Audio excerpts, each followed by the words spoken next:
video တင်30ဖြစ်နေတယ်မတက်လို့ဘယ်လိုလုပ်ရမလဲတဲ့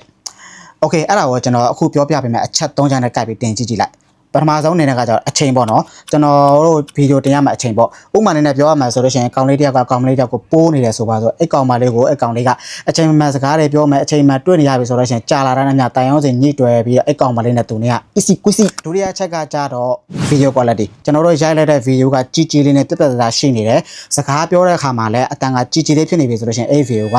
view ရနိုင်ခြင်းများပါတယ်နောက်ဆုံးအချက်ကကြတော့ကျွန်တော် hook ပေါ့နော်ဗီဒီယိုရဲ့အစ3စက္ကန့်မှာစိတ်ဝင်စားစရာအကြောင်းအရာတစ်ခုခုပါလာပြီဆိုလို့ရှိရင်အဲ့ဒီဗီဒီယိုကလည်း view ရနိုင်ခြင်းများပါတယ်ခင်ဗျအဲ့တော့ခုနကျွန်တော်ပြောခဲ့တဲ့အချိန်ရဲ့ video quality ရဲ့ hook ရဲ့အဲ့3ချက်ကိုပေါင်းပြီးတော့တင်လိုက်မယ်ဆိုလို့ရှိရင်ကျွန်တော်တို့ဗီဒီယိုလုံးဝ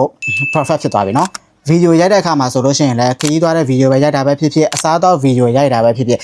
ရိုက်တဲ့ကင်မရာကငင်ငင်လေးထားပြီးတော့ရိုက်ထားမယ်ဆိုလို့ရှိရင်လည်းအဲ့ဗီဒီယိုက view များနိုင်ခြင်းများတယ်နော်ကဲတော့ကျွန်တော်ခုနပြောခဲ့တဲ့အချက်3ချက်နဲ့ကြိုက်ပြီးတော့တင်ကြည့်ကြည့်လိုက်ပါအားလုံးပဲအဆင်ပြေကြပါစေခင်ဗျ